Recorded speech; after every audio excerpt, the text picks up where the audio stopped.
Okay. Bruce, I know what a hectic time it is for you a few days before opening at the Bass Hall, but I do thank you for taking time out of your busy schedule to talk with us. It is important, I think, first of all, for the Bruce Wood Dance Company and for people to know the wonderful opportunity they're going to have on the 15th of November at the Bass Hall. The ballet is Follow Me. Now, has this area seen the ballet at all? No, this will be the first time it's done in Texas at all, and it will actually be the second time it's ever been done. It was originally premiered at Columbus, Georgia, at Fort Benning. What part did Fort Benning play in the birth of this? Well, I guess about a year and a half ago, Columbus, Georgia opened a big new, like $60 million theater. And in conjunction with the River Center and the United States Army, they got together and they wanted to do a tribute to the United States Army. So they called me and asked me if I would be interested. And I initially said no, and then I thought about some more, and I said yes. And then they invited me to Fort Benning, and I got to go to Ranger School.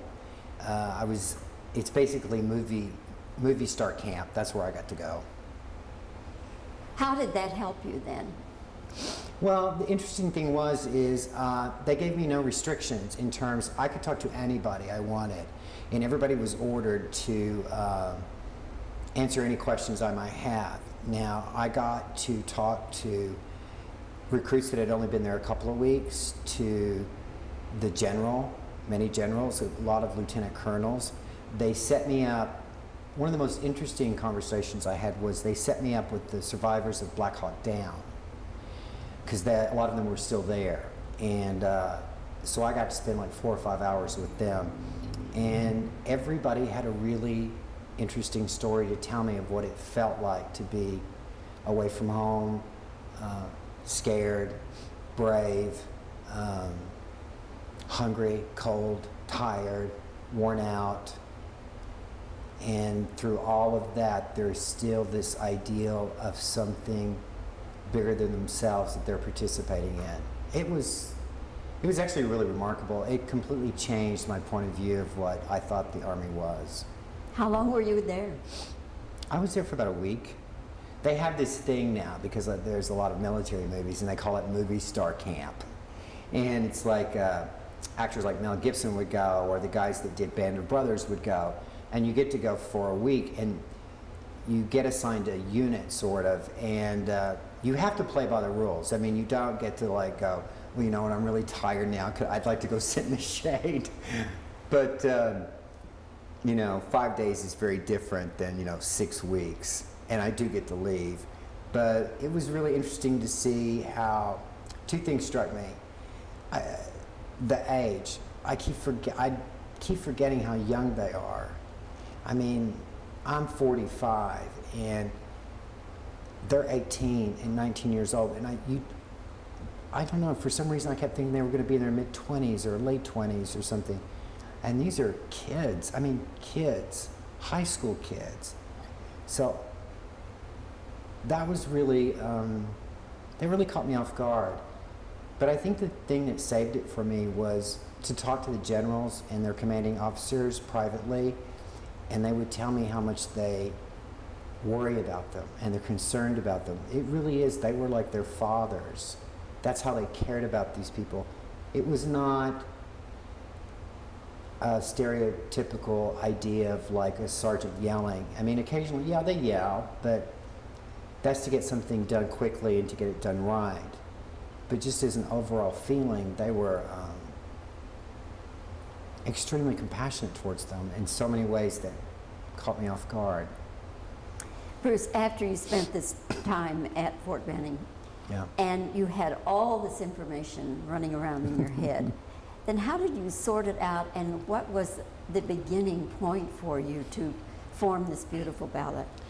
I think the thing that I had to have a starting point, and this is one of the few times that I started it towards the end. I did the end before I did the beginning. And after talking to the Black Hawk Down guys, I did a section called No Man Left Behind. And it's a quartet for 4 men. And the idea was that at some point during this quartet, someone's a hero and someone's fallen. And that relationship keeps changing. So in one phrase, you could be someone that's fallen, but in the next phrase, the guy next to you is fallen, and all of a sudden you're his hero. So I started there. And then once I figured out how to do that, then I realized that I couldn't tell a big story. The only story I could tell was a really small story. And all the stories that I heard from them always had one thing in common. It really boiled down to trust.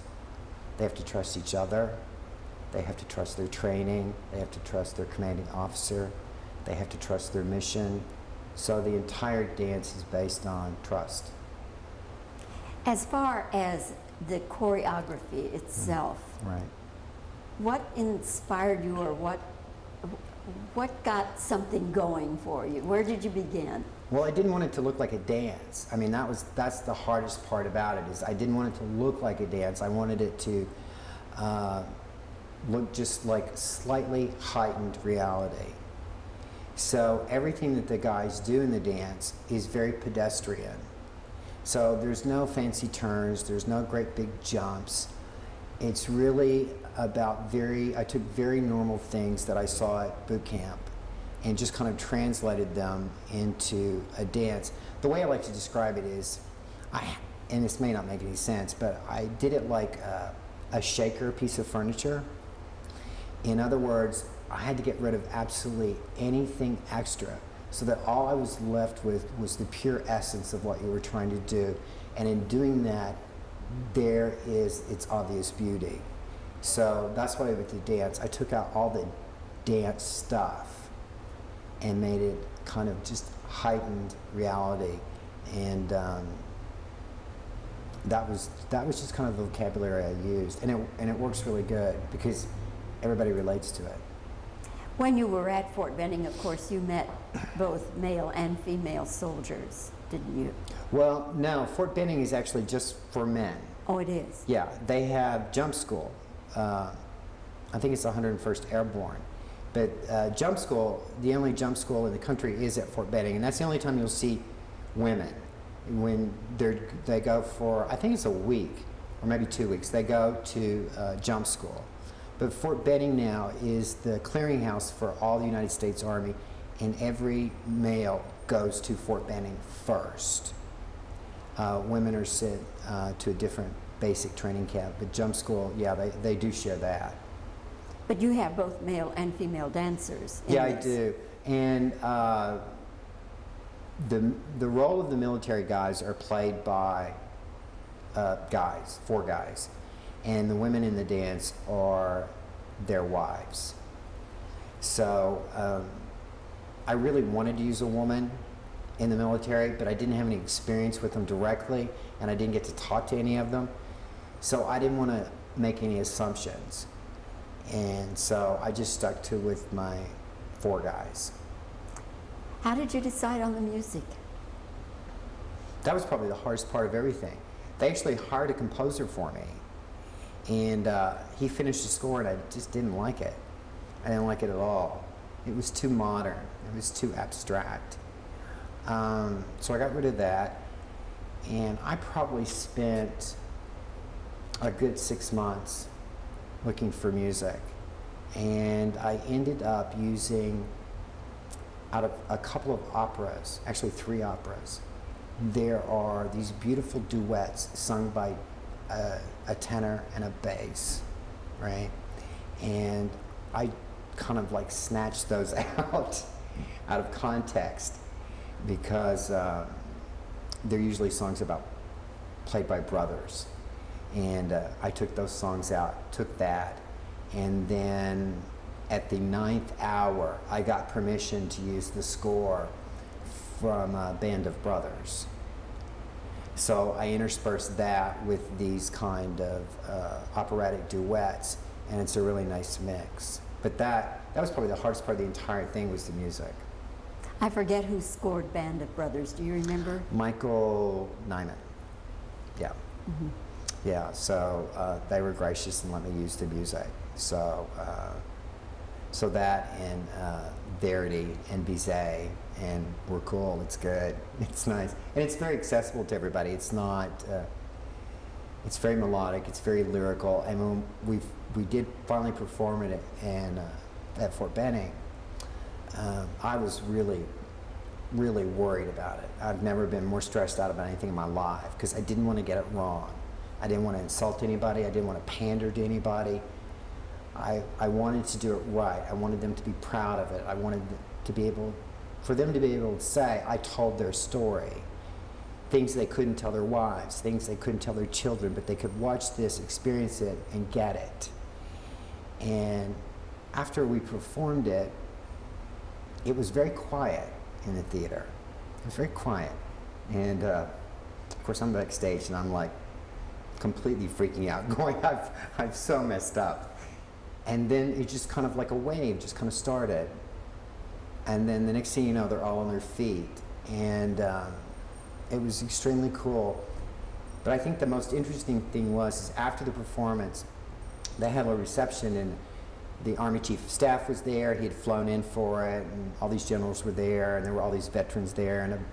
And it's a very interesting thing to see a United States general come up to you crying like a baby, saying, that was amazing. And to see a widow from World War II come up to you and say, thank you, or a 45-year-old woman come up to you and tell you about their 19-year-old son. So, regardless of what you think about any of the military or their missions or their jobs or anything, they're just people trying to do the best they can for what they believe in, and you've got to admire that. As you know, Bruce, I came for the preview night that you did here at the studio, and I think that we were all kind of quiet too, right at the very beginning. I must tell you, my eyes were so full of tears. I really couldn't see clearly what was left on the stage. It was so moving and so touching. I could get teary-eyed right now thinking about it. I know. Yeah, it's hard to talk about it. I just did an excerpt at the new Modern Museum of Art the other day, just a little piece of it. And I was explaining a story. There's this section I call the goodbye section. And it's about a husband and wife. And one of the story goes that the colonel's wife, I spoke to her early in the day, and she told me what it was like to wait for him. And how in the backyard, she didn't realize she was doing it. She would just walk around the fence. She'd just walk. And she'd worn a path. And she tells me that story in the morning. And then later in the afternoon, I speak to him. And he was one of the commanding officers in Mogadishu. And they had gone in, and one of the Humvees had come back, and I'm not going to get graphic, but it was very gory. And I remember him telling me this long, elaborate story, and I couldn't relate to it. I didn't understand it. One thing I totally got, he says he was standing in front of his men, and he was saying, we have to go back. And his right hand started to shake a little bit. And he realized he was showing them how frightened he really was, and he just reaches over and keeps talking and just kind of holds his hand. So I put that in the dance, just that little moment of like, the guy is just sitting there facing the audience, and his just right hand just starts to shake a little bit, and he just kind of stops it. And those are the moments that get people, the personal things, the things that we all do, things that we all understand. There's never been a dance like this, has there? I've never seen one. I really haven't. I know Paul Taylor, probably about 20 years ago, did a dance about World War II, but it was to band music, and it was a very lighthearted affair. because this is not a political dance. This is not what this is about. This is a dance about what it's like to be in the military and be in war. That's very different, and I've never seen one, actually. I think this was probably the first and only that I know of. Do you have any invitations to perform at other places? Yeah, we tour all over the country, actually. We do about 30 cities a year, everywhere from Los Angeles to Chicago to Houston to Aspen to Phoenix, Asheville, North Carolina. So we perform here in Fort Worth, and we spend the rest of the time traveling around the country. So we get to perform all over the place. So it will be included as part of your repertoire? Probably not. It's one of those things that is extremely personal to me and extremely special, and I want to make sure it's done in the right place at the right time in the right environment. So I'm very particular about where I'll place it. But yeah, occasionally we'll do it. What about Washington? Well, interestingly enough, that when the Chief of Staff of the United States Army flew down and saw it, he said to me that night, we should do this at the opening of the World War II Memorial. But the problem with that was, I think it was like 3 weeks away or 2 weeks away, and background checks and security checks apparently take like 5 or 6 months, so we couldn't do it. But it'd be great at the Kennedy Center, wouldn't it? Yes, that's It what would I was be, thinking yeah. about. I'd have to fly up to see that. Yeah, it would actually be great for that, actually. I think it would put a lot of things in perspective. What do we have to do to get the ball rolling? I don't know. You know anybody at the Kennedy Center? No, but they need to know about it because Yeah. it's such a special work. Yeah, I think my worst trait is I'm not a big self-promoter. I'm not good at it. I'm very content to be behind the scenes, but actually this would be something worth pursuing because, it's really not about me and it's not about the company. It's really about the dance itself and what it explains to people and what it expresses. Bruce, is there anything else that we haven't touched on that you'd like to have a chance to say? No. There are a couple of other dances on the program. There's a world premiere called Dark Matter, which should be quite interesting. It's based on the paintings of Rene Magritte. And then we're doing Mozart's Requiem as well. So the program is very diverse and it's kind of grand in scope. And it's a very human and humane evening. How long does Follow Me run?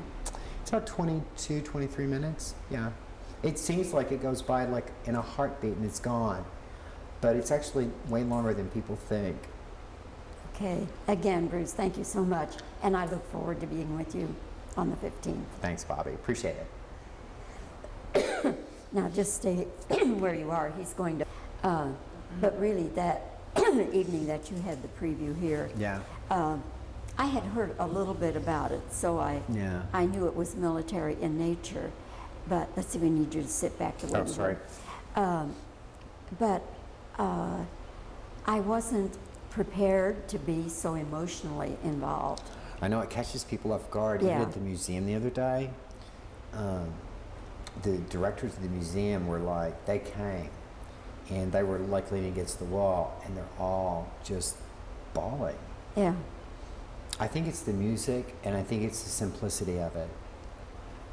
It's militaristic without being that faux militaristic Right. thing that you see in show business all the time. Which was hard to get rid of. Yeah. Yeah. Anything that looked like that, I just would take out. And how long did it take you? I'm wrong. Okay. How did the experience at Fort Benning help you? Well, it helped me by allowing me to be able to communicate or find out from the various soldiers that I got to interview what it was like for them to be in combat, to be in war, and what it was like. Okay. How did you begin once you had all this information? Mm-hmm. How did you begin? Well, I started with the section called No Man Left Behind, because I talked to the guys from Black Hawk Down, and I started with 4 characters, 4 men, and I started with the That's quartet. good. Okay.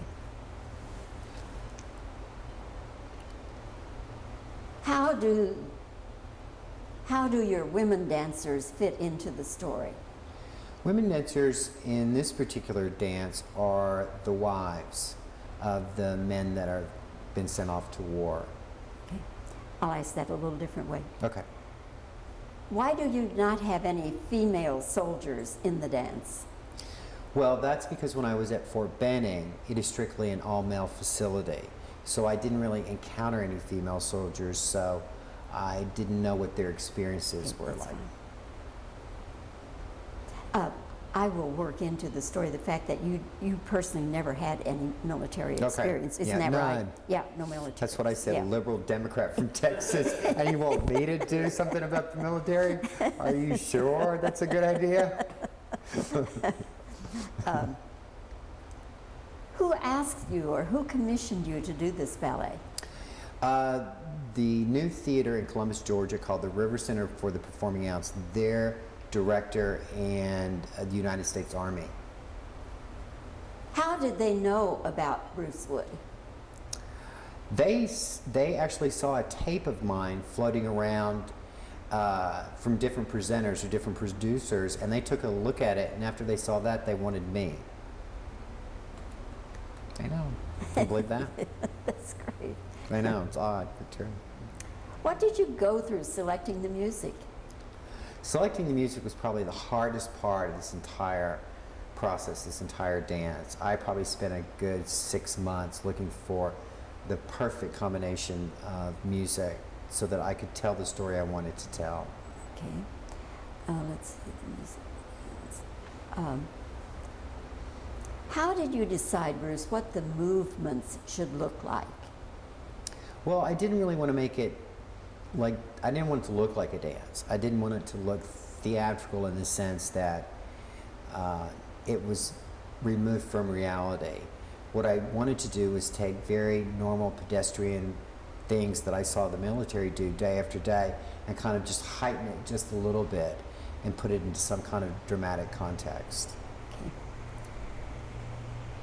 You're playing the Bass Hall on November the 15th, but where else in the country would you like to see this ballet performed?